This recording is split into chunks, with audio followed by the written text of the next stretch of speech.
فارس خان کو گھر آتے آتے آج پھر دیر ہو گئی تھی.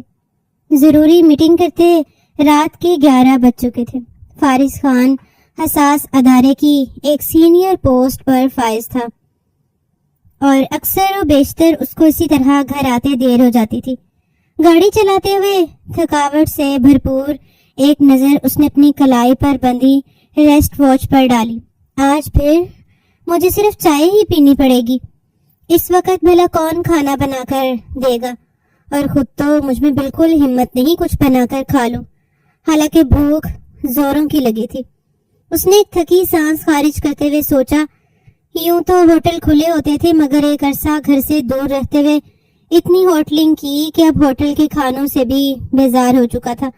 اپنی ٹف ڈیوٹی کی وجہ سے جب وہ گھر دیر سے آتا تو اس کا یہی مشغلہ ہوتا تھا کہ بلند و بالا بنے گھر کی اونچی ٹیرس پر بیٹھ کر گرما گرم چائے پیتے ہوئے اپنے آس پاس کے نظاروں سے لطف اندوز ہوتا تھا. اس کا عالی شان بنگلہ خاصی اونچائی پر بنا ہوا تھا، جس کی وجہ سے اپنے گھر کے سامنے بنی بلڈنگ کے فلیٹس کی کھڑکیاں دروازے اکثر کھلے ہوتے تو اسے بآسانی گھر کا اندرونی منظر نظر آتا تھا. اس کے علاوہ باقی کے گھر بہت دور دور اور چھوٹے چھوٹے دکھائی دیتے تھے، لیکن رات کے وقت گھروں میں جلتی لائٹس چھوٹے ستاروں کی مانند چمکتی ہوئی نظر آتی اور یہ منظر فارس خان کو بہت پسند تھا. ویسے بھی فارغ وقت میں اس کے علاوہ اس کے پاس اور کرنے کو کوئی کام نہیں تھا. وہ گھر میں اکیلا ہوتا تو بوریت سے بچنے کے لیے یہی مشغلہ اپنایا ہوا تھا. گھر آ کر اس نے ہلکا سا شاور لے کر کپڑے تبدیل کیے اور اپنے لیے چائے بنا کر ٹیرس پر جا کر بیٹھ کے ابھی اس نے چائے کا ایک سپ ہی لیا تھا کہ بالکل سامنے والے فلیٹ کے کمرے کی لائٹ آن ہوئی اور سامنے کا منظر چونکا گیا تھا. فارس کے لیے وہ منظر بالکل نیا اور حیران کن تھا. اسے کچھ وقت اس گھر میں رہائش پذیر ہوئے ہو چکا تھا مگر وہ لڑکی آج پہلی بار اس کی نگاہوں میں آئی تھی. اس نے کمرے کی کھڑکی کھول رکھی تھی. الماری سے اپنے کپڑے نکال کر وہ لڑکی نہانے کے لیے جا رہی تھی اور زیادہ حیرانی والی بات یہ تھی کہ اس نے اپنے باتھ روم کا روشن دان پورا کھول رکھا تھا جس سے اندر کا منظر صاف نظر آ رہا تھا. اس لڑکی کے ہر انداز سے لاپرواہی اور غفلت جھلک رہی تھی. اسے کوئی فرق ہی نہیں پڑتا تھا کہ اس نے کمرے کی کھڑکی اور باتھ روم کا روشن دان کھلا چھوڑ رکھا تھا اور ایسے میں کوئی بھی اسے بڑی آسانی سے دیکھ سکتا تھا. شاید اس کو یہ لگتا تھا کہ ہمیشہ کی طرح آج بھی یہ بنگلہ ویران اور سنسان ہے اور یہاں کوئی نہیں رہتا، کیونکہ گھر آ جانے کے بعد بھی فارس بہت کم گھر کی لائٹس آن کرتا تھا اور اکثر تو وہ گھر میں آتا ہی نہیں تھا. ایسے میں اس لڑکی کا اس گھر کے معاملے میں لاپرواہ رہنا بنتا تھا اور واحد فارس خان کا وہ اونچا عالیشان گھر تھا جس کی ٹیرس پر ٹھہر کر فلیٹس کے اندر کی زندگیاں دیکھی جا سکتی تھیں. مگر پھر بھی اسے کچھ تو احتیاط سے کام لینا چاہیے تھا. بھلا کوئی لڑکی اتنی غافل اور لاپرواہ کیسے ہو سکتی ہے؟ ضروری تو نہیں کہ ہمیشہ بند رہنے والا بنگلہ آئندہ زندگی میں بھی بند رہے اور وہاں کوئی انسان رہنے کے لیے نہ آئے.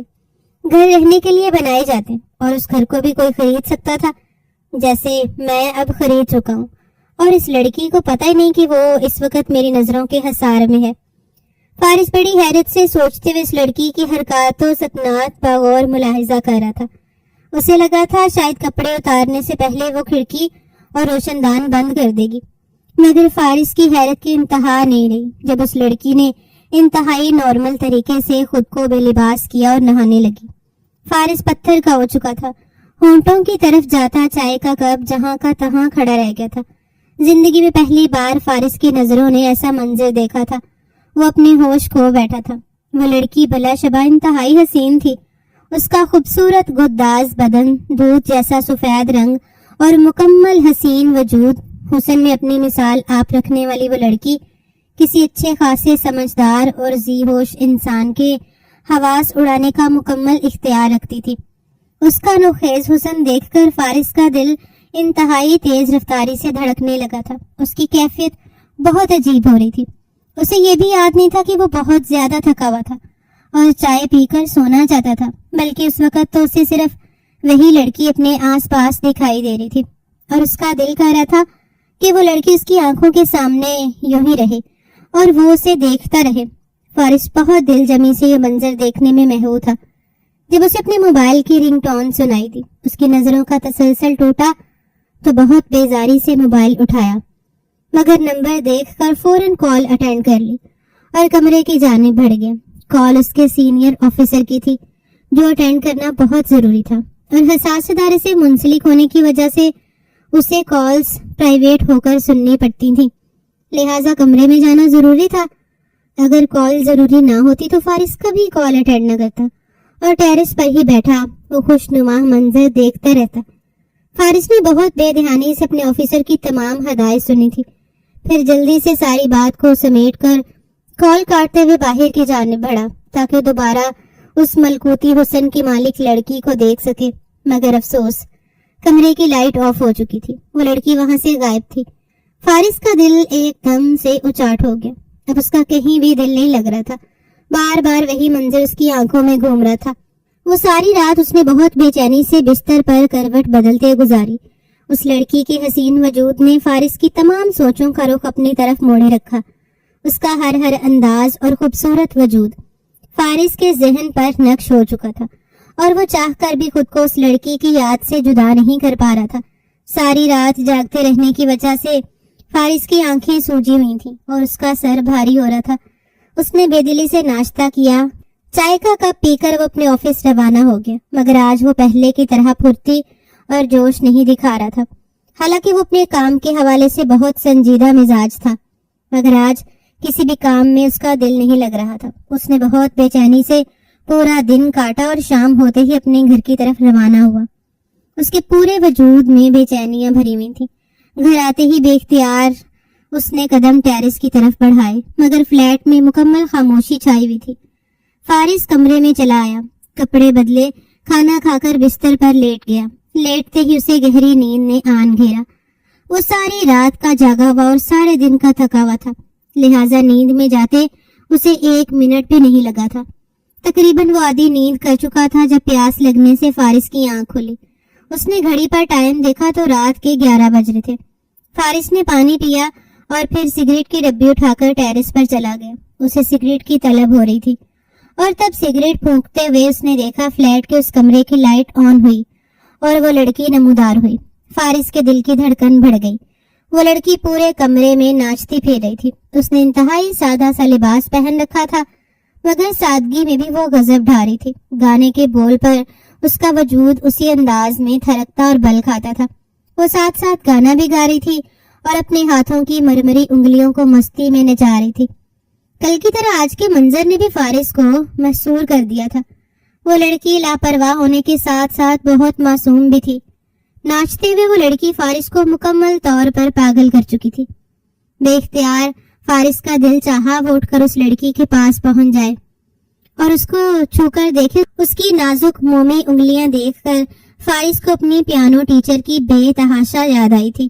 وہ میٹرک میں تھا جب اسے اپنی ایک ٹیچر پسند آئی تھی۔ وہ پیانو کی ٹیچر تھی اور اپنی مومی انگلیاں سے جب پیانو بجاتی تو فارس کو بہت اچھی لگتی تھی۔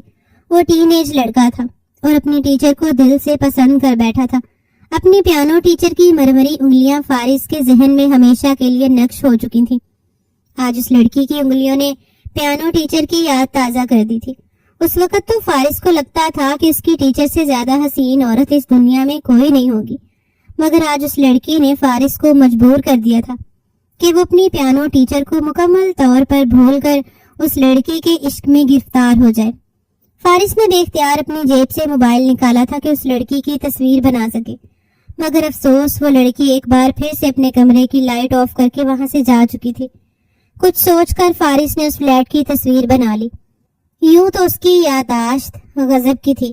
اپنی ذہانت اور ٹریننگ کی وجہ سے وہ ہر ایک چیز کو بہت توجہ سے آبزرو کرتا تھا اور ساری بات اور منظر اپنی یادداشت میں محفوظ کر لیتا تھا، مگر اس لڑکی کو فارس کھونا نہیں چاہتا تھا۔ اس کے دل میں یہ وہم آیا کہیں ایسا نہ ہو اس لڑکی کا فلیٹ وہ مس کر کے لڑکی سے ہاتھ دھو بیٹھے۔ تصویر بنانے کے بعد وہ اپنے کمرے میں چلا آیا۔ اب پھر اس کی رات آنکھوں میں کٹنے والی تھی۔ اب وہ مزید اس آنکھ مچولی کا حصہ نہیں بننا چاہتا تھا۔ فارس شروع سے ہی بہت جذباتی اور لمحوں میں فیصلے کرنے والا انسان تھا، اور دل کے معاملوں میں تو وہ کبھی بھی سوچنے اور سمجھنے میں وقت ضائع کرنا مناسب نہیں سمجھتا تھا۔ اس وقت بھی وہ لمحوں میں اس لڑکی کو اپنانے کا فیصلہ کر چکا تھا۔ وہ لڑکی مکمل طور پر فارس کو اپنا دیوانہ بنا چکی تھی، اور اب فارس چاہتا تھا کہ اسے ہمیشہ کے لیے اپنی زندگی میں شامل کر کے اپنے گھر لے آئے۔ فارس نے سوچ لیا تھا کہ ہر حال میں اس لڑکی کو حاصل کرے گا۔ اب اسے اس لڑکی کے گھر والوں تک پہنچنا تھا، اور اس کے لیے فارس کے دماغ میں میڈم نائلہ کا خیال آیا تھا، جو اس کی سینئر تھی اور فارس سے بہت محبت کرتی تھی۔ فارس ان کو اپنے بیٹے کی طرح لگتا تھا، جو کچھ وقت پہلے ایک اہم مشن کو سر انجام دیتے ہوئے جامع شہادت پا چکا تھا۔ میڈم نائلہ اپنے بیٹے کی کمی کو فارس کا خیال رکھ کر پورا کر رہی تھی۔ فارس کو بھی میڈم نائلہ سے بہت انسیت ہو چکی تھی۔ وہ ان کی دل سے عزت کرتا تھا۔ اپنی زندگی کی ہر چیز اور غیر ضروری معاملات وہ میڈم نائلہ کے ساتھ شیئر کر چکا تھا۔ اس وقت بھی اپنی دلی خواہش کو پورا کرنے کے لیے اسے میڈم نائلہ بہت بہتر لگی تھی۔ فارس نے بہت بے چینی سے رات گزاری اور صبح ہوتے ہی پہلی فرصت میں میڈم نائلہ کے گھر پہنچ گیا۔ اسے اتنی صبح اپنے گھر دیکھ کر میڈم نائلہ پہلے تو بہت حیران ہوئی، مگر پھر گرم جوشی سے آگے بڑھی۔ ارے آج کیسے اتنی صبح صبح میرے بیٹے نے میرے گھر کی راہ دیکھ لی؟ خیر تو ہے نا؟ یقیناً مجھ سے کوئی ضروری کام آن پڑا ہوگا، ورنہ اس طرح تم میرے گھر کبھی نہیں آتے۔ اسے گھر کے اندر لے جاتے ہوئے میڈم نائلہ نے خالص ماؤں والا انداز اپنایا تو فارس ہنس پڑا اور بولا، بالکل ٹھیک پہچانا ہے آپ نے اپنے بیٹے کو، واقعی بہت ضروری کام ہے، تبھی اتنی صبح صبح میں آپ کا سر کھانے پہنچ گیا۔ بس اب آپ مجھے مایوس مت کرنا۔ ہاں بیٹا بولو کیا کام ہے؟ اور بے فکر رہو، اپنی اولاد کو کوئی ماں مایوس نہیں کرتی۔ انہوں نے بہت محبت سے فارس کے سر پر ہاتھ پھیرا۔ تھوڑی دیر ادھر ادھر کی باتیں کرنے کے بعد فارس اپنے اصل مقصد کی طرف آیا۔ آپ مجھے کہتی ہیں نا ہر وقت کہ تمہاری شادی کی عمر ہے، تمہیں شادی کر لینی چاہیے، اپنا گھر بسا لو، ورنہ اسی طرح آدھی راتوں میں گھر جا کے صرف چائے پینے پر ہی گزارا کرنا پڑے گا۔ بیوی ہوگی تو گھر کا سکون میسر ہوگا۔ تو بس میں آپ کی بات پر سنجیدہ ہو چکا ہوں اور میں نے شادی کا فیصلہ کر لیا ہے، اور اس سلسلے میں مجھے آپ کی مدد چاہیے۔ فارس کی بات پر میڈم نائلہ حیرت اور خوشی کے ملے جلے تاثرات کے ساتھ بولی، یہ تو بہت اچھا فیصلہ کیا تم نے، شکر ہے میری بات تمہیں سمجھ آ گئی، مگر اس سلسلے میں تمہاری مدد کیسے کر سکتی ہوں؟ مجھے یہ بات سمجھ نہیں آئی، ذرا کھل کر بات کرو۔ میڈم کی بات سن کر فارس سر ہلا کر بولا، دراصل میرے گھر کے سامنے بنے فلیٹ میں ایک لڑکی رہتی ہے، بائی چانس کل پرسوں وہ مجھے نظر آئی اور پہلی نظر میں اس لڑکی پر اپنا دل ہار بیٹھا ہوں اور چاہتا ہوں کہ وہ میرے گھر کی رونق بن جائے۔ اس لڑکی کو دیکھ کر پہلے میں نے بھی سنجیدگی سے شادی کے بارے میں سوچا ہے۔ آپ تو جانتی ہیں میرے والدین گاؤں کے رہنے والے سادہ مزاج لوگ ہیں، شہر کے طور طریقے اور شہری لڑکیوں سے کوسوں دور بھاگتے ہیں، ایسے میں کون ان کو شہر میں لا کر خجل خوار کرے۔ ویسے بھی جس سوچ کے مالک میرے والدین ہیں، میں ان کو یہ بات نہیں سمجھا پاؤں گا کہ مجھے کوئی لڑکی پسند آئی ہے اور میں اسے اپنی زندگی میں شامل کرنے کی خواہش رکھتا ہوں۔ ان کی نظر میں یہ نہایت معیوب بات ہوگی۔ میں چاہتا ہوں کہ آپ لڑکی کے گھر جا کر میرا رشتہ مانگیں۔ میں جلد از جلد اس لڑکی سے نکاح کرنا چاہتا ہوں۔ اب آپ بتائیے، آپ کس دن اس لڑکی کے گھر جا کر میرے رشتے کی بات کریں گی؟ فارس نے سوالیہ نظروں سے میڈم نائلہ کی طرف دیکھا تو وہ حیرت سے فارس کا منہ دیکھنے لگی۔ یہ بات تو بہت اچھی ہے کہ تم نے خود ایک لڑکی پسند کر لی۔ مرد اپنی پسندیدہ عورت کے ساتھ زیادہ خوش رہتا ہے، مگر تمہیں جلدی کس بات کی ہے؟ اور صرف ایک نظر دیکھ لینے سے تم نے شادی کا فیصلہ کر لیا؟ کیا پتا وہ لڑکی تمہارے لیے مناسب نہ ہو؟ کچھ اس کے بارے میں چھان بین تو کرو، ایسے ایک دم سے تو رشتہ نہیں مانگا جا سکتا نا۔ میڈم نائلہ کی بات پر فارس بے چین ہوا۔ اس کی آنکھوں میں بے اختیار ان دو راتوں والے منظر گھوم گئے جس نے فارس کو بے تاب کر دیا تھا، مگر فارس نے اپنی یہ بے تابی ظاہر نہیں کی اور کہا، ظاہر سی بات ہے میڈم، میں نے اس لڑکی کو دل سے پسند کیا ہے۔ اب اگر میں تھوڑی بھی دیر کرتا ہوں تو کیا پتا اس کا کہیں اور رشتہ ہو جائے اور وہ میرے ہاتھ سے نکل جائے، اور آپ تو مجھے اچھی طرح سے جانتی ہیں، میں اپنے طریقے سے زندگی گزارنا بہت اچھے سے جانتا ہوں۔ آپ بے فکر رہیے، وہ لڑکی اگر میری سوچ اور طور طریقوں سے ہٹ کر ہوئی بھی تو میں اس کو اپنی پسند کے مطابق ڈھال لوں گا۔ ابھی تو بس اس کو اپنی زندگی میں شامل کرنا ہے، اور آپ یقین نہیں کریں گی کہ وہ بہت لاپرواہ لڑکی ہے۔ میں نہیں چاہتا اس پر کسی اور کی نگاہ پڑے، ویسے بھی اکیلے رہتے رہتے میں بھی اکتا چکا ہوں۔ بس آپ جلدی سے اس کے گھر جا کر میرا رشتہ مانگیے، بات طے ہوتے ہی میں اپنے والدین کو گاؤں سے بھلوا لوں گا۔ اس کی بے تابی پر میڈم نائلہ کو خوب ہنسی آئی تھی۔ بھئی اب تو مجھے بھی تجسس ہو رہا ہے یقیناً بہت حسین لڑکی ہوگی جس نے فارس جیسے بندے کو اتنا پاگل کر دیا۔ تم کہو تو میں ابھی تمہارے ساتھ چلے جاتی ہوں، مگر تمہیں تھوڑا سمجھداری سے کام لینا چاہیے۔ تم پہلے پتا تو کرو اس گھر میں اور کتنی لڑکیاں ہیں۔ تمہیں تو اس لڑکی کا نام تک نہیں معلوم۔ ایسا نہ ہو میں اس گھر کی کسی اور بیٹی کا تمہارے لیے ہاتھ مانگ لوں اور پھر تم ساری زندگی ہاتھ ملتے رہ جاؤ، بعد میں مجھے گلہ مت کرنا۔ اس کی فیملی کے بارے میں تم نے کوئی انفارمیشن بھی لی ہے یا ایسے ہی منہ اٹھا کر میرے گھر چلے آئے ہو؟ میڈم نائلہ کی بات پر فارس نے اپنا سر پیٹ لیا۔ واقعی یہ سب تو اس نے سوچا ہی نہیں تھا۔ اس نے تو اس فلیٹ میں صرف اس لڑکی کو دیکھا، وہ نہیں جانتا تھا اس گھر میں اور کتنے لوگ رہتے ہیں۔ اپنی جذباتیت پر فارس شرمندہ ہو گیا۔ ہاں، اس طرف تو میرا دھیان ہی نہیں گیا۔ واقعی آپ میری بہت اچھی ماں ہیں، ورنہ اپنی بیوقوفی کے ہاتھوں میں کوئی غلطی کر بیٹھتا۔ میں آج ان کے بارے میں پوری انفارمیشن لے کر آپ کو بتاتا ہوں، پھر رشتے کی بات چلائیے گا۔ اب میں چلتا ہوں، مجھے دفتر بھی پہنچنا ہے۔ یہ کہتے ہوئے فارس اٹھ کھڑا ہوا تو میڈم نائلہ نے کہا، اب آ ہی گئے تو ناشتہ میرے پاس کر لو۔ میڈم نے ناشتہ ٹیبل پر لگا دیا اور میں انکار نہیں سنوں گی۔ میڈم نائلہ کے پرزور اصرار پر فارس نے ان کے ساتھ ناشتہ کیا اور پھر وہاں سے نکلنے کے بعد فارس نے پہلی فرصت میں اپنے خاص بندے کو اس لڑکی کے فلیٹ کا ایڈریس بتا کر اسے پوری انفارمیشن لینے کے لیے بھیجا۔ کچھ ہی گھنٹوں بعد فارس کا آدمی اس فلیٹ میں رہنے والے لوگوں کی پوری انفارمیشن لینے آیا تھا۔ اس کے مطابق اس فلیٹ میں 2 بوڑھے ماں باپ کے ساتھ ایک بیٹی رہتی تھی۔ وہ اپنے والدین کی اکلوتی اولاد تھی، اس کا اور کوئی بھائی یا بہن نہیں تھا۔ یہ سن کر فارس پرسکون ہو گیا۔ اب اسے یہ خدشہ نہیں تھا کہ غلط فہمی کی بنیاد پر کہیں غلط لڑکی اس کے گھر نہ آ جائے۔ فارس نے ساری ڈیٹیل میڈم نائلہ کو بھی بتا دی اور جلد ہی ان کے گھر جانے کا پلان ترتیب دے دیا۔ فارس کی بےتابیاں عروج پر تھیں۔ اس کا بس نہیں چل رہا تھا کہ اسی دن ہی وہ لڑکی اس کی ملکیت بن جائے۔ ہر طرح کی تسلی کر لینے کے بعد بھی ایک بار میڈم نائلہ نے فارس کو سمجھانا چاہا کہ شادی ایک دن کی بات نہیں، پوری زندگی کا سوال ہے۔ اسے سوچ سمجھ کر یہ فیصلہ کرنا چاہیے، مگر فارس فیصلہ کر چکا تھا اور مزید تاخیر نہیں کرنا چاہتا تھا۔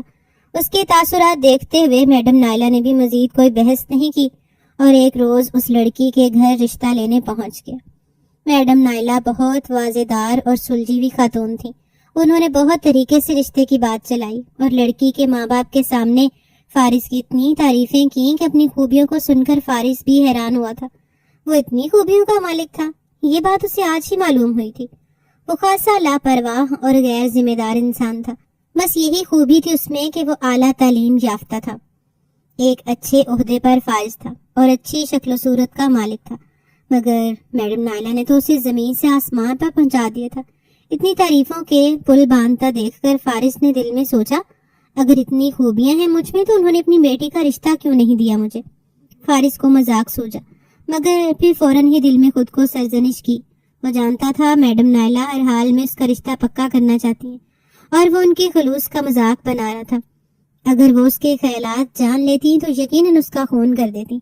فارس فوراً سنجیدہ ہوا تھا۔ لڑکی کا والد مزدور پیشہ انسان تھا، محنت مزدوری کر کے بمشکل اپنا اور اپنی بیوی بچوں کا پیٹ پال رہا تھا۔ ایسے میں اتنی بڑی پوسٹ والے آفیسر کا رشتہ پا کر وہ غریب لوگ بوکھلا چکے تھے۔ ایک طرف تو انہیں خوشی ہو رہی تھی کہ ان کی بیٹی کو بیٹھے بٹھائے اتنا بہترین رشتہ مل گیا تھا، تو دوسری طرف وہ پریشان بھی تھے، جانے یہ لڑکا ان کی بیٹی کے حق میں بہتر تھا بھی یا نہیں۔ میڈم نائلہ نے ان کی ہر طرح سے تسلی کروائی، فارس کے والدین کے بارے میں بھی سارا بتایا اور انہیں سوچنے کے لیے کچھ دن کا وقت دے کر وہاں سے آ گئے۔ گھر پہنچتے ہی فارس نے بہت بےتابی سے پوچھا تھا، آپ کو کیا لگتا ہے وہ مجھے رشتہ دے دیں گے؟ وہ لوگ انکار تو نہیں کریں گے نا؟ فارس کے ہر انداز سے ظاہر ہو رہا تھا کہ اس لڑکی کو پانے کے لیے فارس کتنا پاگل ہو رہا تھا۔ میڈم نائلہ بہت حیران تھی۔ فارس جیسے لاپرواہ اور منموجی لڑکے کو کسی لڑکی کے لیے اتنا پاگل ہوتے دیکھنا ان کے لیے حیرت کی بات تھی۔ وہ بھی اس لڑکی کو دیکھنا چاہتی تھی، مگر فارس کی موجودگی میں لڑکی کے والدین نے اپنی بیٹی کو وہاں بلانا مناسب نہیں سمجھا تھا۔ میڈم نائلہ نے بھی زیادہ مجبور نہیں کیا، وہ سمجھ گئی تھی لڑکی کے ماں باپ جھجک کا شکار ہیں۔ انہوں نے فارس کو تسلی دی اور کہا وہ غریب لوگ ہیں، ان کے گھر انہی جیسا ہی کوئی لڑکا رشتہ لے کر آ جاتا بھی غنیمت ہوتی۔ ایسے میں اتنے بہترین رشتے کا تو انہوں نے سوچا بھی نہیں تھا۔ وہ ضرور ہاں کریں گے، بس انہیں تھوڑا سا وقت چاہیے۔ تم تھوڑا صبر رکھو اور سمجھو لڑکی بس تمہاری ہو چکی ہے۔ میڈم نائلہ کی بات پر فارس نے بے اختیار دعا کی کہ ان کی یہ بات سچ ثابت ہو۔ 2 روز بعد لڑکی کے والدین نے فارس کے رشتے کے لیے حامی بھر لی تھی۔ رشتہ طے ہوتے ہی فارس خوشی سے جھوم اٹھا تھا۔ اس کے پاؤں زمین پر نہیں ٹک رہے تھے۔ پہلی فرصت میں اس نے گاؤں سے اپنے والدین کو بلوایا اور جب ان کو بتایا کہ وہ رشتہ کر چکا ہے تو اس کی والدہ تھوڑا مایوس اور پریشان ہو گئی اور کہنے لگی، میں نے تو تمہارے رشتے کے لیے بہت کچھ سوچ رکھا تھا، مگر تم نے تو بالا ہی بالا رشتہ طے کر لیا اور ہمیں بتایا تک نہیں۔ جانے کیسے لوگوں میں رشتہ جوڑ بیٹھے ہو۔ میں تو اپنے خاندان یا جان پہچان کے لوگوں میں رشتہ کرنا چاہتی تھی۔ اپنی ماں کی ناراضگی پر فارس بے چین ہوا۔ ماں کے ہاتھ تھام کر بولا، کیسی باتیں کرتی ہیں امی، آپ کی اور ابو کی خوشی تو میرے لیے بہت اہمیت رکھتی ہے۔ میں نے آپ کو میڈم نائلہ کے بارے میں بتایا ہوا ہے نا، وہ میری ماں جیسی ہیں، بالکل آپ کی طرح میرا خیال رکھتی ہیں۔ یہ رشتہ انہی کے توسط سے ہوا ہے۔ انہوں نے لڑکی کی بہت تعریف کی، پھر بھی آپ کو تسلی نہیں ہو رہی تو آپ جا کر لڑکی دیکھ لیں اور اس کے گھر والوں سے بھی مل لیں۔ فارس نے ماں سے کہا تو بیٹے کی فرما برداری پر وہ خوش ہو گئی۔ ان کے لیے اتنا ہی کافی تھا کہ ان کا بیٹا انہیں اتنا مان دے رہا تھا۔ ویسے بھی میڈم نائلہ کی وہ دل سے شکر گزار تھیں جو اس اجنبی شہر میں ان کے بیٹے کا اتنا خیال رکھ رہی تھی۔ انہوں نے فارس کا ماتھا چوم کر دل سے دعا دی اور بولی، اگر میرا بیٹا اس رشتے کے لیے راضی ہے تو مجھے بھی کوئی اعتراض نہیں۔ میرے لیے اتنا ہی کافی ہے کہ میرے بیٹے کو اب بھی اپنے ماں باپ کا احساس ہے اور وہ اپنے والدین کو نہیں بھولا۔ میری دعا ہے کہ وہ لڑکی تمہارے لیے بہت بہترین ثابت ہو۔ اتنا ضرور کہوں گی کہ اگر تم نے اس لڑکی کو قبول کر لیا ہے تو ساری زندگی اس کا ساتھ نبھانا۔ میں نہیں چاہتی کہ بعد میں تم کو مسئلہ کھڑا کروں۔ میں تمہاری جذباتی فطرت سے بہت اچھی طرح واقف ہوں۔ ماں کے خدشے پر فارس نے انہیں بھرپور تسلی دی۔ اب وہ انہیں کیا بتاتا کہ وہ تو اس لڑکی کے عشق میں بری طرح گرفتار ہو چکا تھا اور اس کو چھوڑنے یا اس کے ساتھ برا رویہ رکھنے کا سوچ بھی نہیں سکتا تھا۔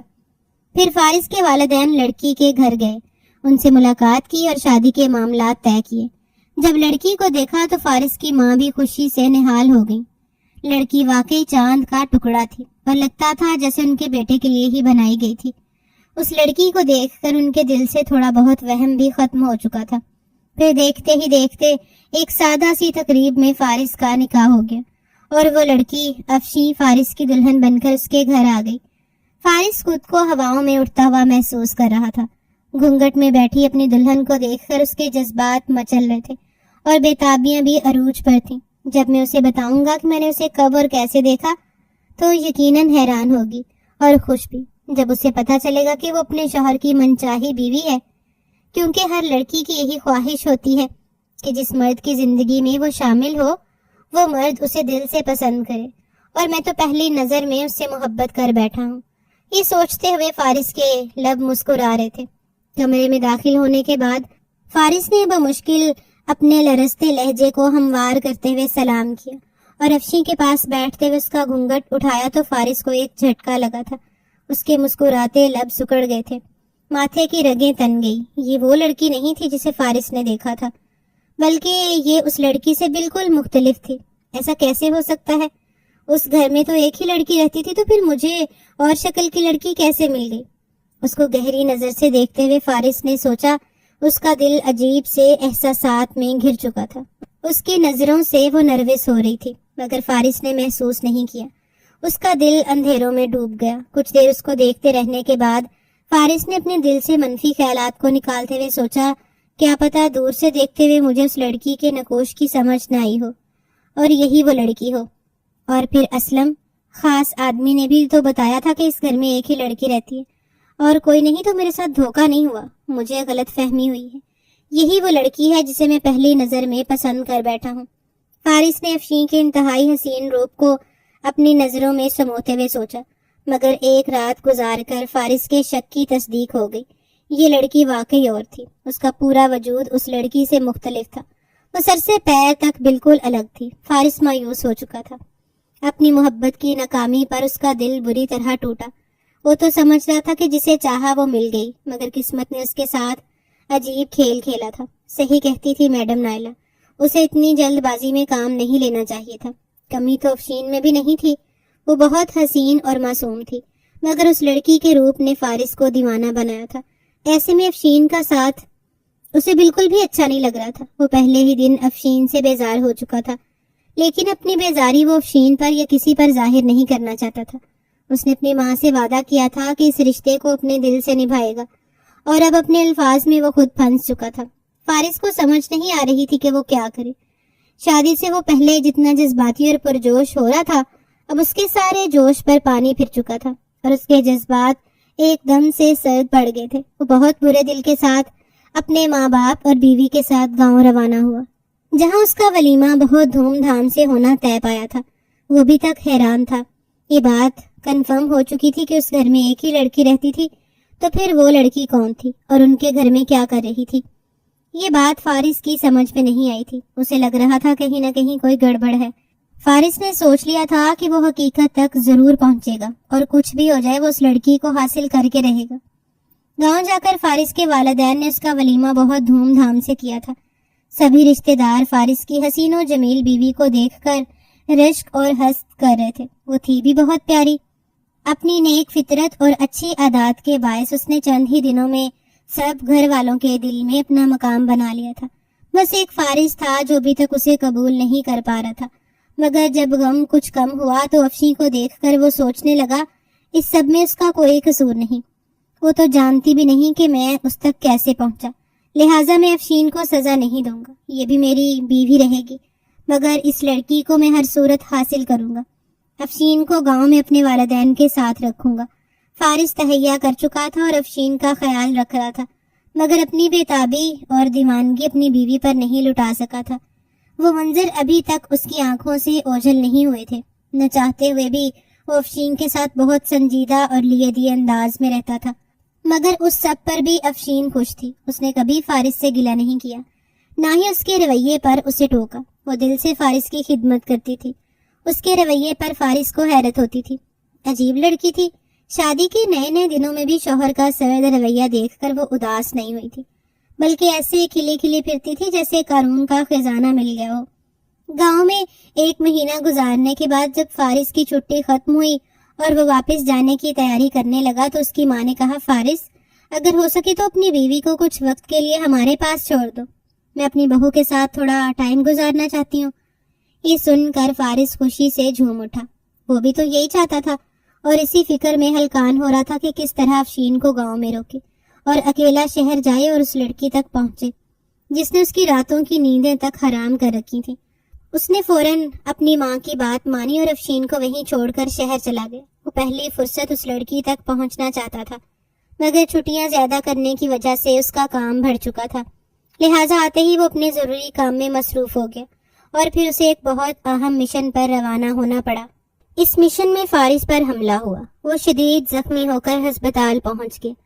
کئی دن ہسپتال میں رہنے کے بعد جب فارس کو ڈسچارج کیا گیا تو سیدھا گاؤں پہنچا تھا، کیونکہ اس کے والدین اس کے لیے بے تحاشا پریشان تھے. وہ اپنے کچھ ساتھیوں کے سہارے جب گھر داخل ہوا تو اس کے ماں باپ دروازے پر ہی اس کا انتظار کر رہے تھے.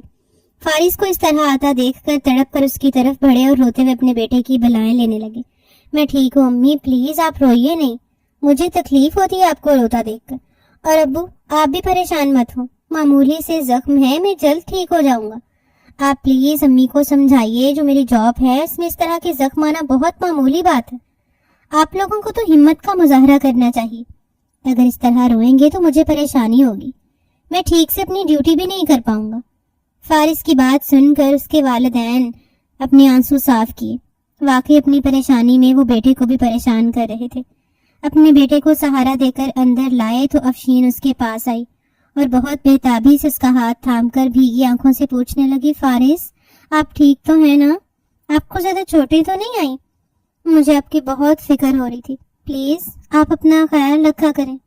میں آپ کو تکلیف میں نہیں دیکھ سکتی. میں نے آپ کے لیے سوپ بھی بنایا ہے، آپ پئیں گے تو آپ کو اچھا محسوس ہوگا. آپ کو درد تو نہیں ہو رہا نا؟ افشین نے ایک ہی سانس میں کئی سوال کر لیے تھے، جبکہ اس کی بےتابی پر فارس تھم سا گیا. اس کی پریشانی اور آنکھوں کی نمی نے فارس کے دل کو انوکھے احساس سے دوچار کیا. وہ اس کی بیوی تھی، اس کی فکر میں ہلکان ہو رہی تھی، اور ایک وہ تھا کہ ڈیوٹی کے دوران بھی اس انجان لڑکی کو سوچتا رہا تھا. ایک بار بھی اپنی بیوی کے بارے میں سوچنے کی زحمت نہیں کی. مانا وہ اپنی محبت سے دستبردار نہیں ہو سکتا تھا، مگر ایسا بھی کیا کہ نہ محرم کی محبت میں محرم کو بھلا دے۔ اس لمحے فارس کو خود پر نہ جانے کیوں بہت غصہ آیا تھا۔ اپنی بیوی بہت پیاری اور دل کے قریب محسوس ہوئی تھی۔ اس نے مسکراتے ہوئے افشین کے ہاتھ پر ہاتھ رکھا۔ میں بالکل ٹھیک ہوں، اور جس طرح تم میری فکر کر رہی ہو تو 2 دن میں بھلا چنگا ہو جاؤں گا۔ بھلا تمہارے ہوتے ہوئے مجھے کہاں تکلیف ہو سکتی ہے؟ فارس نے محبت اور نرمی سے کہا۔ اپنے لہجے پر وہ خود بھی حیران ہوا تھا۔ وہ افشین کو قبول کرنے لگا تھا۔ اس احساس نے فارس کے گرد گھیرا ڈالا تھا۔ اس کی تسلی پر افشین بھیگی آنکھوں سے مسکرائی تھی۔ اس کے بعد فارس جتنے دن وہاں رہا، افشین نے اس کی دل سے خدمت کی تھی۔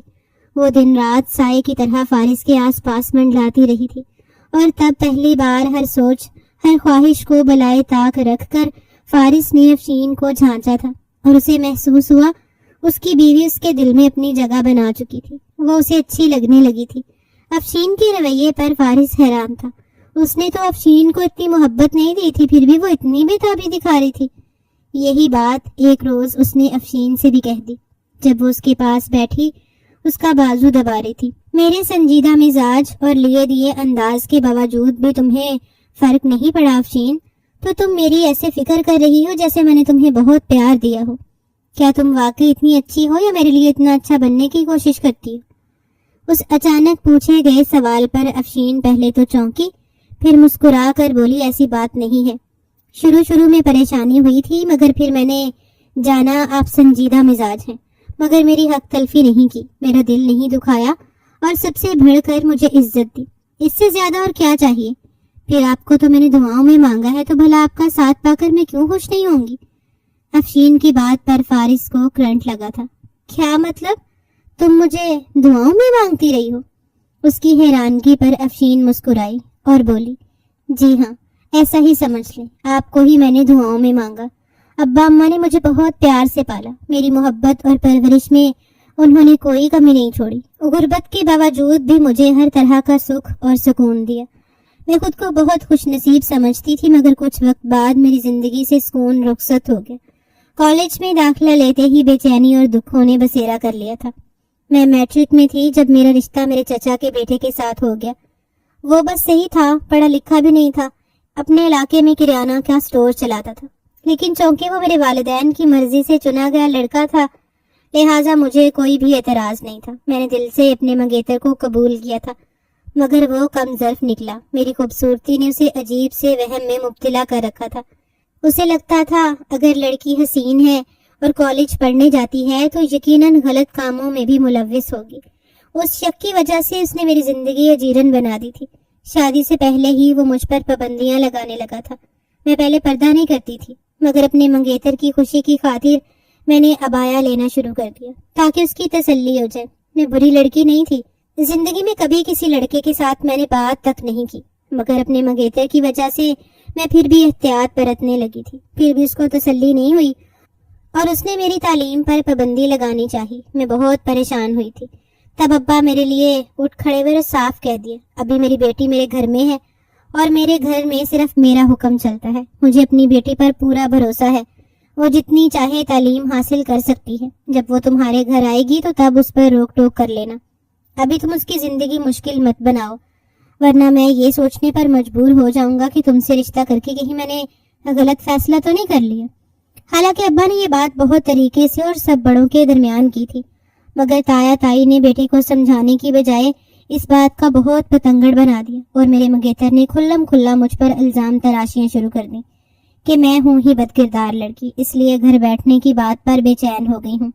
اس نے تو سب کے سامنے بھرملا کہہ دیا، یہ کالج کے نام پر لڑکوں سے ملنے جاتی ہے، اس کا چکر چل رہا ہے، اس لیے میری پابندیوں پر بلبلا اٹھی۔ ظاہر ہے پڑھائی چھوڑ کر گھر بیٹھ گئی تو اپنے یار سے کیسے مل پائے گی؟ اتنے گھٹیا الزامات سن کر میری برداشت جواب دے گئی اور میں بے ہوش ہو گئی۔ میری حالت دیکھ کر میرے والدین تڑپ اٹھے تھے۔ ہونا تو یہ چاہیے تھا کہ میری حالت پر تایا تائی اور میرا منگیتر شرمندہ ہو جاتے، میرا احساس کرتے، مگر انہوں نے شرمندہ ہونا سیکھا ہی نہیں تھا۔ میری فکر کرنے کی بجائے الٹا تایا میرے والدین کو سمجھانے لگے، بات اتنی بڑی تو نہیں تھی کہ تمہاری بیٹی بے ہوش ہو گئی، لگتا ہے کوئی گڑبڑ ضرور ہے۔ میری مانو تو اسے گھر بٹھاؤ اور چند دنوں میں رخصتی کا انتظام کرو. بس جتنا پڑھنا تھا پڑھ لیا. ویسے بھی ہمارے خاندان میں تعلیم کا کوئی خاص رواج تو نہیں ہے. بھئی میرا تو خون ہے، کوئی خامی ہوئی بھی تو پردہ ڈال لوں گا اور اپنے بیٹے کو بھی سمجھا دوں گا کہ اس کی غلطیوں پر اسے پریشان نہ کرے اور اس کے ساتھ خوش رہے. اپنی تھیں تایا نے میرے باپ پر احسان کیا تھا، مگر اس کی بات نے میرے والد کو اندر تک توڑ کر رکھ دیا. انہوں نے وہیں کھڑے کھڑے میرا رشتہ ختم کر دیا. میری طبیعت سنبھلتے ہی اپنا گھر اور دکان اونے پونے داموں میں بیچ کر شہر کے سنسان علاقے میں سستا فلیٹ خرید کر مجھے اور اماں کو لے کر وہاں شفٹ ہو گئے، کیونکہ ابا جانتے تھے رشتہ ختم ہونے کے بعد پورے خاندان والوں نے میرا جینا حرام کرنا ہے اور کچھ نہ کرتے ہوئے بھی میں مجرم بن جاؤں گی. شہر آ جانے کے بعد میرے سارے خاندان والوں نے ہم لوگوں سے تعلق ختم کر لیا تھا، اور جو کوئی دور پار کے رشتہ دار اور جان پہچان والے لوگ تھے ان تک بھی میری بد کرداری کی داستانیں پہنچا دی گئیں. اس سب نے مجھے بہت دکھی کیا. میں بیمار رہنے لگی. میری وجہ سے میرے والدین بھی اپنے خاندان والوں سے ٹوٹ گئے تھے. میں بہت شرمندہ تھی. اپنے ماں باپ کی اداسی کا ذمہ دار خود کو سمجھنے لگی تھی، مگر میرے والدین نے میرا ساتھ نہیں چھوڑا. انہوں نے مجھے بہت محبت اور توجہ دی. مجھے سمجھایا کہ چند دن خود غرض رشتہ داروں کی بے حسی کی وجہ سے زندگی ختم نہیں ہو جاتی. مجھے اپنی زندگی میں آگے بڑھنا چاہیے. اپنے والدین کی خاطر میں نے خود کو سنبھال لیا تھا. اپنی تعلیم بھی شروع کر دی تھی، مگر اپنے والدین کی پریشانی کو سمجھ رہی تھی. میرے رشتے کو لے کر وہ دونوں بہت پریشان تھے. ان کو خوف تھا کوئی بھی میرا ہاتھ تھامنے کو تیار نہیں ہوگا. تبھی میں نے اللہ سے رو رو کر دعائیں مانگنی شروع کر دی. وہ میرے نصیب میں ایسے شہزادے کو بھیجے جسے دیکھ کر سب کی آنکھیں کھل جائیں اور کچھ نہ بول کر بھی میں اپنی بے گناہی ثابت کروں. میں نے اپنی عبادات بڑھا لی تھی. خاص کر رمضان کے مہینے میں تو میں ساری رات نوافل پڑھتی اور اللہ سے دعائیں کرتی کہ مجھے کوئی عام شخص نہیں بلکہ پڑھا لکھا آفیسر ملے. ایسا شخص ملے جسے دیکھ کر میرے ماں باپ کی آنکھیں ٹھنڈی ہو جائیں اور ان کی ساری تکلیفوں کا مداوا ہو جائے. اور دیکھ لیں نتیجہ آپ کے سامنے ہے. جب آپ کا رشتہ آیا تو میرے ماں باپ کو یقین ہی نہیں آ رہا تھا کہ ان کی بیٹی کو اتنا اچھا رشتہ بھی مل سکتا ہے. یہی حال میرا بھی تھا، مگر مجھے اپنے اللہ پر بھروسہ تھا. مجھے یقین تھا میرا اللہ میری دعائیں رد نہیں کرے گا اور جیسا شخص میں چاہتی ہوں مجھے ویسا ہی ملے گا. اس لیے آپ کا ساتھ پا کر میں بہت خوش ہوں. آپ میری دعاؤں کا ثمر ہیں. میں آپ کے ساتھ بے تحاشا خوش ہوں. آپ نے میری زندگی کی ساری محرومیاں دور کر دی ہیں. آپ نے مجھے وہ عزت دی جو پورے خاندان میں آج تک کسی مرد نے اپنی عورت کو نہیں دی تھی. ایک باوقار شخص کے ساتھ نے مجھے بے گناہ ثابت کیا. جو خاندان والے ہمیں پوچھتے نہیں تھے وہ خود ہی اب میرے والدین کے گھر آنے جانے لگے ہیں. ظاہر ہے میرے ماں باپ عام انسان نہیں رہے. وہ ایک اعلیٰ آفیسر کے ساس سسر بن چکے ہیں. فارس دم سادے افشین کی باتیں اور اس کا بے ریا چہرہ دیکھ رہا تھا جس پر بہت ہی خوبصورت مسکراہٹ سجی ہوئی تھی. اسے اپنے گزشتہ رویے پر افسوس تو ہوا، مگر اپنے دل کا کیا کرتا جو ابھی تک اس لڑکی پر اٹکا تھا اور کسی صورت بھی اس سے دستبردار ہونے کو دل نہیں کر رہا تھا. اور پھر ابھی تک تو یہ معاملہ بھی حل نہیں ہوا تھا کہ وہ لڑکی تھی کون اور ان کے فلیٹ میں کیا کر رہی تھی. یہ لوگ یقیناً اس سے کچھ چھپا رہے تھے. فارس کے دل سے بدگمانی کی ایک لکیر ختم نہیں ہوئی تھی. وہ ابھی بھی اپنی بات سے پیچھے نہیں ہٹا تھا کہ اس لڑکی کو اپنی زندگی میں شامل کرے گا. البتہ افشین کو بھی اپنی بیوی کا مقام دے چکا تھا. دنیا میں بہت سے مرد موجود تھے جنہوں نے ایک ساتھ 2 شادیاں کر رکھی تھیں، تو ایک مرد فارس بھی صحیح وہ دونوں بیویوں میں انصاف کرے گا، مگر اپنی محبت سے پیچھے ہٹنا فارس کے بس کی بات نہیں تھی. وہ ہر حال میں اس لڑکی تک پہنچنا چاہتا تھا. جب اس نے واپس جانے کی بات کی تو اس کے والدین اور افشین نے یہ فیصلہ کیا کہ افشین بھی فارس کے ساتھ جائے گی. فارس یہ سن کر بے چین ہوا تھا. وہ بھی افشین کو اپنے ساتھ نہیں لے جانا چاہتا تھا. کچھ سوچ کر اس نے ایک بہانہ گڑا. اپنے والدین کو کہنے لگا میری ڈیوٹی ہے، میرا جانا بہت ضروری ہے، مگر خطرہ ابھی ٹلا نہیں. ایسے میں افشین کو اکیلا گھر میں رکھنا ٹھیک نہیں سمجھ رہا. میں چاہتا ہوں کچھ وقت آپ افشین کو اپنے پاس رکھیے. جیسے ہی حالات سنبھلیں گے میں اسے اپنے ساتھ لے جاؤں گا، مگر ابھی ممکن نہیں ہے. فارس کی بات پر اس کی ماں بے چین تو ہوئی، مگر وہ اس کی بات سمجھ رہی تھی. لہٰذا اسے تسلی دی اور اپنی بہو کو سمجھا کر اپنے پاس روک لیا. شہر پہنچ کر اس نے پہلی فرصت اس لڑکی کے بارے میں جاننے کی ٹھانی. اس نے ساتھی ورکر کی مدد لی، اسے ساری بات بتائی تو اس نے کہا سر آپ بالکل فکر نہیں کریں، بلکہ ایسا کرنا کہ جب آپ کو دوبارہ وہ لڑکی نظر آئے تو اسی وقت مجھے بتا دینا. میں پولیس والا بن کر جاؤں گا اور ان کے گھر کی تلاشی لے لوں گا. پھر ہم وہ لڑکی برآمد کر لیں گے اور حقیقت سامنے آ جائے گی. یہ اتنی بڑی بات نہیں ہے. فارس کو یہ آئیڈیا بہت پسند آیا تھا. وہ تقریباً روز گھر آنے کے بعد ٹیرس میں جاتا تاکہ اس لڑکی کو دیکھ سکے، مگر اتنے روز گزر جانے کے بعد بھی وہ لڑکی نظر نہیں آئی تھی. فارس تقریباً مایوس ہو چکا تھا. تبھی ایک شام کمرے کی کھڑکی کھولتے ہوئے فارس نے دیکھا اس کمرے کی لائٹیں جلیں. فارس تیزی سے ٹیرس پر پہنچا اور دیکھا لڑکی وہاں موجود تھی. اس نے لال رنگ کا سوٹ پہن رکھا تھا اور خوب سجی ہوئی پورے کمرے میں ٹکیلیاں کرتی پھر رہی تھی. وہ آج پہلے سے بھی زیادہ حسین لگ رہی تھی.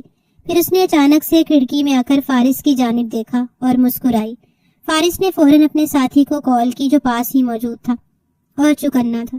فارس کی کال ملتے ہی وہ فوراً کچھ آدمیوں کے ساتھ پولیس والا بن کر اس فلیٹ پہ پہنچا. اس نے فارس کے ساتھ سسر سے کہا کچھ دہشت گرد فرار ہے اور اس بلڈنگ میں پناہ لی ہے. اس سلسلے میں ہمیں آپ کے فلیٹ کی تلاشی لینی ہے. غریب لوگ تھے. پولیس والوں کو دیکھ کر گھبرا گئے اور بنا کوئی سوال جواب کیے جلدی سے ایک سائڈ پر ہو گئے. راستہ ملتے ہی فارس کے بندے فلیٹ میں گھس گئے. پورے فلیٹ کی تلاشی لے لی مگر انہیں وہاں کوئی لڑکی نہیں ملی تھی، جبکہ فارس ابھی تک اس لڑکی کو دیکھ رہا تھا. پھر دیکھتے ہی دیکھتے کمرے کی لائٹ آف ہوئی اور وہ لڑکی اندھیرے میں گم ہو گئی. اس وقت فارس کے آدمی بھی فارس کے پاس ہی پہنچ گئے اور بولے سر آپ کو کوئی غلط فہمی ہوئی ہے. اس فلیٹ میں کوئی لڑکی نہیں تھی. ہم نے پورے فلیٹ کی تلاشی لی، آس پاس کے لوگوں سے بھی پوچھا. سب کا یہی کہنا ہے اس فلیٹ میں 2 بوڑھے ماں باپ رہتے ہیں. ان کی ایک بیٹی ہے جس کی کچھ ٹائم پہلے شادی ہوئی ہے. یہ سن کر فارس چکرا کر رہ گیا تھا. وہ بچہ نہیں تھا اور نہ ہی وہمی مریض کہ خیالی لڑکی کا خاکہ بنا کر پاگل ہوا رہتا. اس نے بہت بار اس لڑکی کو دیکھا تھا. آج بھی اپنے ہوش و حواس میں اس نے لڑکی کو دیکھا. وہ لڑکی تو اس کی جانب دیکھ کر مسکرائی بھی تھی. تو کیا اتنا کچھ اس کی نظروں کا دھوکہ ہو سکتا تھا؟ یہ ناممکن بات تھی، مگر وہ اپنے ساتھیوں کی بات کو بھی نہیں جھٹلا سکتا تھا. انہوں نے پورے فلیٹ کی تلاشی لی تھی. وہ لڑکی نہیں ملی تھی، جبکہ فارس اس لڑکی کو اپنی آنکھوں سے دیکھ چکا تھا. وہ اپنا سر پکڑ کر بیٹھ گیا. کچھ سمجھ نہیں آ رہی تھی آخر یہ کیا ماجرا تھا، اور اس کو خود ہی اپنی ذہنی حالت پر شبہ ہونے لگا. شاید وہ پاگل ہو چکا تھا، مگر نہیں. اگر وہ پاگل ہوتا تو اتنی بڑی پوسٹ پر نہ بیٹھا ہوتا. بہت زیادہ سوچ بچار کرنے کے بعد بھی جب فارس کو کوئی راستہ سمجھائی نہیں دیا تو کچھ سوچ کر فارس نے اس بلڈنگ کے مالک سے رابطہ کیا اور پوچھا وہاں پر کوئی ایسی فیملی موجود تھی جو بہت عرصے سے اس بلڈنگ میں رہائش پذیر ہو. مالک نے فوراً فارس کی مدد کی اور ایک فیملی تک پہنچایا جو سب سے پہلے یہاں فلیٹ لے کر شفٹ ہوئے تھے اور ابھی تک وہیں تھے. فارس اس آدمی سے ملا، اپنی جاب کا بتا کر اس سے کہا میں اس بلڈنگ کے سامنے والے بنگلے میں رہتا ہوں. میرے گھر کے سامنے جو فلیٹ ہے ادھر میری معلومات کے مطابق 2 بوڑھے میاں بیوی اور ان کی بیٹی رہتی ہے. مگر میں نے اس فلیٹ میں ایک اور لڑکی کو بھی دیکھا ہے، اور ایک بار نہیں کئی بار دیکھا ہے. مگر ہر کوئی اس لڑکی کے بارے میں لا علمی کا اظہار کر رہا ہے. اس بات نے مجھے پریشان کر دیا ہے. اسی حوالے سے آپ کے پاس آیا ہوں. شاید آپ اس لڑکی کے بارے میں کچھ جانتے ہوں. فارس کی بات سن کر وہ آدمی بولا جی سر میں جانتا ہوں. آپ نے یقیناً وہ لڑکی دیکھی ہوگی. وہ لڑکی ہر کسی کو نہیں دکھائی دیتی، مگر آپ کو نظر آئی تو یقیناً وہ چاہتی ہے کہ آپ اس کے اصل تک پہنچے. دراصل وہ لڑکی مر چکی ہے اور نظر آنے والی اس کی روح ہے جو اس فلیٹ میں بھٹکتی پھرتی ہے. جب یہ بلڈنگ بنی تھی تو سب سے پہلے میں نے یہاں فلیٹ لیا تھا. میرے یہاں شفٹ ہونے کے کچھ وقت کے بعد ایک سندھی وڈیرا آیا. وہ فلیٹ اس وڈیرے نے خریدا تھا. پھر ایک رات انتہائی حسین و جمیل لڑکی کو لے آیا. ہم میاں بیوی ہیں، اولاد ہیں اور بس اپنی زندگی پوری کرنے کے لیے یہاں پر رہ رہے ہیں. میری بیوی بہت باتونی ہے. جب اس نے دیکھا کہ اس بلڈنگ میں ایک لڑکی بھی رہائش پذیر ہو چکی ہے تو اس لڑکی سے ملنے جا پہنچی. تب ہمیں معلوم ہوا کہ اس وڈیرے نے اس لڑکی سے شادی کی تھی، مگر اسے اپنے گھر نہیں لے گیا تھا کیونکہ وہ خاندانی نواب تھا اور اپنے گھر والوں سے چھپ کر غریب لڑکی کو اپنی بیوی بنائی تھی. اسی لیے وہ اپنی بیوی کے ساتھ اس بلڈنگ میں شفٹ ہو گیا تھا. وہ لڑکی بہت پیاری تھی. میری بیوی بتاتی تھی کہ وہ ہر وقت سجی سنوری رہتی تھی، بہت شوخ مزاج اور شرارتی سی. امیر زادے کی بیوی بن کر وہ بہت خوش تھی. یقیناً ماں باپ کے گھر میں اس نے بہت محرومیاں دیکھی تھیں، مگر اس کی یہ خوشی چند روز کی تھی. اس کے بعد اس کی زندگی کا تاریک باب شروع ہو گیا تھا. ہوا یوں کہ کچھ لڑکوں نے بھی ہماری بلڈنگ میں فلیٹ لے کر رہنا شروع کر دیا. وہ یونیورسٹی کے لڑکے تھے، صبح کو جاتے شام کو واپس آتے تھے اور باقی کا ٹائم اپنے فلیٹ میں رہ کر خوب ہلا گلا کرتے تھے۔ وہ لڑکے بہت شریف تھے اور اپنے کام سے کام رکھتے تھے، مگر ان کے یہاں آنے سے لڑکی کی زندگی مشکل ہو گئی تھی۔ وڈیرا جو پہلے بہت شوق سے اس لڑکی کو بیاہ کر لایا تھا، اس پر شک کرنے لگا تھا۔ اس کو لگتا تھا کہ اس کی بیوی یونیورسٹی کے لڑکوں کے ساتھ چکر چلا رہی ہے اور ان کے لیے سجتی سنورتی ہے۔ اس کی بیوی نے اسے یقین دلانے کی بہت کوشش کی تھی کہ وہ کبھی گھر سے باہر نہیں نکلی اور نہ ان لڑکوں کو جانتی ہے، مگر وہ ظالم شخص اس کی بات پر یقین کرنے کو تیار ہی نہیں تھا۔ اس کا شک اتنا بڑھ گیا تھا کہ اس نے اپنی بیوی پر روک ٹوک لگانی شروع کر دی۔ اس کے ہنسنے بولنے پر بھی پابندی تھی اور گھر سے باہر نکلنا تو بالکل ہی ختم کر دیا تھا۔ اسی پر بھی اس کی بس نہیں ہوئی، اس نے اپنی بیوی پر مار پیٹ شروع کر دی اور ہر وہ ظلم جو وہ اپنی بیوی پر کر سکتا تھا کیا۔ تب تک اس بلڈنگ میں کچھ اور فیملیز بھی آ کر رہنے لگی تھیں۔ سب گھرانے ہی روز اس لڑکی کی چیخوں کی آوازیں سنتے تھے، مگر کسی میں اتنی ہمت نہیں ہوتی تھی کہ اس وڈیرے سے پنگا لے سکے۔ وہ سندھ کے جاگیرداروں کا بیٹا تھا، نہایت عیاش اور آوارہ مرد۔ ایسے مرد کے منہ لگنے سے ہر کوئی کتراتا تھا۔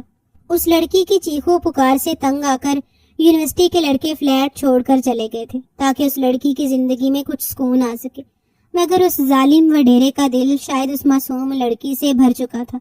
وہ اب اس کو فالتو پرزہ لگتی تھی، اسی لیے لڑکوں کے چلے جانے کے بعد بھی وہ اس پر ظلم کرتا تھا۔